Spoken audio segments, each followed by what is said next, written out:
Shalom Godly Family yang dikasih Tuhan, mari kita bersama-sama menikmati teh hangat. Teduhkan hati, hadirkan semangat. Firman Tuhan memberi semangat pada hari ini terambil di dalam kitab Kejadian pasal 38 ayat 1 sampai ayat yang ke-11. Demikianlah bunyi firman Tuhan. Pada waktu itu Yehuda meninggalkan saudara-saudaranya dan menumpang pada seorang Adulam yang namanya Hira. Di situ Yehuda melihat anak perempuan seorang Kanaan, nama orang itu ialah Siwa. Lalu Yehuda kawin dengan perempuan itu dan menghampirinya. Perempuan itu mengandung, lalu melahirkan seorang anak laki-laki dan menamai anak itu Er. Sesudah itu perempuan itu mengandung lagi, lalu melahirkan seorang anak laki-laki dan menamai anak itu Onan. Kemudian perempuan itu melahirkan seorang anak laki-laki sekali lagi dan menamai anak itu Sela. Yehuda sedang berada di Kesib ketika anak itu dilahirkan. Sesudah itu Yehuda mengambil bagi Er, anak sulungnya, seorang istri yang bernama Tamar. Tetapi Er, anak sulung Yehuda itu adalah jahat di mata Tuhan, maka Tuhan membunuh dia. Lalu berkatalah Yehuda kepada Onan, "Hampirilah istri kakakmu itu, kawinlah dengan dia sebagai ganti kakakmu dan bangkitlah keturunan bagi kakakmu." Tetapi Onan tahu bahwa bukan ia yang mempunyai keturunannya nanti. Sebab itu setiap kali ia menghampiri istri kakaknya itu, ia membiarkan maninya terbuang supaya ia jangan memberi keturunan kepada kakaknya. Tetapi yang dilakukannya itu adalah jahat di mata Tuhan, maka Tuhan membunuh dia juga. Lalu berkatalah Yehuda kepada Tamar, menantunya itu, "Tinggallah sebagai janda di rumah ayahmu, sampai anakku Sela itu besar." Sebab pikirnya, jangan-jangan ia mati seperti kedua kakaknya itu. Maka pergilah Tamar dan tinggal di rumah ayahnya. Godly Family yang dikasihi Tuhan, pasal ini adalah pasal khusus yang menceritakan tentang Yehuda. Sementara pasal 37 dan 39 sampai pasal 50 menceritakan tentang Yusuf dan karya Tuhan pada situasi hidup yang tidak menyenangkan. Demikianlah situasi yang sama dialami oleh Yehuda. Hanya saja itu merupakan akibat daripada ulahnya sendiri. Memang Yehuda yang mengusulkan untuk menjual Yusuf. Jika kita baca di dalam ayat pasal 37 ayat 26 sampai 27. Dan bersama saudara-saudaranya membohongi ayah mereka, pasal 37 ayat 32. Namun kali ini, di bagian ini Yehuda sendirian terpisah dari saudara-saudaranya. Secara berkelompok ia telah berbuat dosa, maka tidak heran bila kemudian ia melakukan dosa secara pribadi.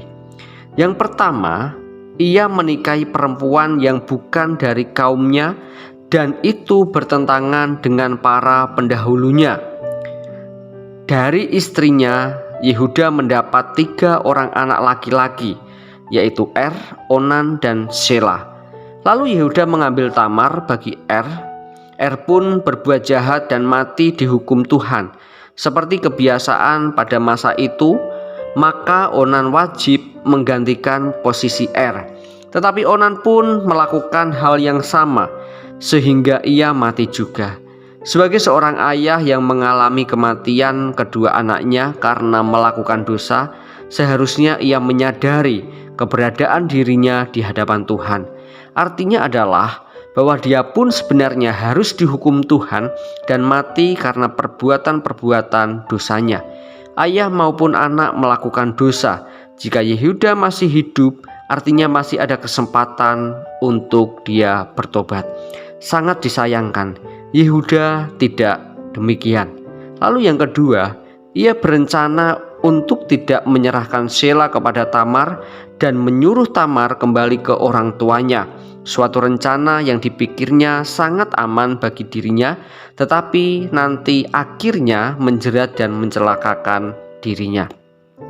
Godly Family yang dikasihi Tuhan, perbuatan dosa yang tidak disesali biasanya akan diikuti oleh perbuatan dosa berikutnya. Dosa memang tidak bisa diselesaikan dengan apapun kecuali bila kita datang kepada Tuhan, lalu menyesali dan mengakuinya, memohon pengampunan daripada Tuhan atas segala apa yang kita lakukan, dosa-dosa, pelanggaran, kesalahan yang telah kita lakukan. Bersyukur karena masih ada kesempatan yang Tuhan berikan buat kita untuk kita bisa mengakui setiap dosa-dosa kita, dan kita bersyukur melalui anaknya yang tunggal, yaitu Yesus Kristus Tuhan kita. Dia yang rela mati di atas kayu salib untuk menebus dosa-dosa kita.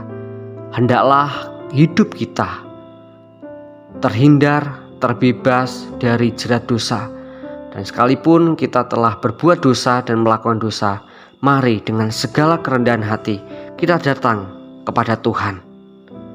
Kita mau merendahkan hati di hadapan Tuhan untuk datang kepada Tuhan, karena Dia datang untuk mengampuni dosa-dosa kita. Amin. Mari kita berdoa. Bapa, kami bersyukur karena Engkau Allah yang selalu setia di dalam kehidupan kami, Allah yang terus memberikan kesempatan bagi kami untuk kami boleh hidup sesuai dengan kehendak Tuhan. Ampuni jika kami telah melakukan banyak dosa dan pelanggaran. Kami percaya bahwa Allah akan terus memurnikan kehidupan kami.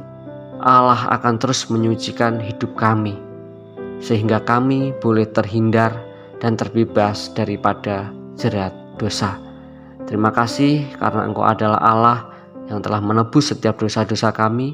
Oleh sebab itu ajar kami ya Tuhan untuk hidup kudus di hadapan Tuhan dengan menjauhi segala pelanggaran dan dosa-dosa yang terus menghantui dan menjerat kehidupan kami. Dalam nama Tuhan Yesus kami berdoa. Haleluya. Amin.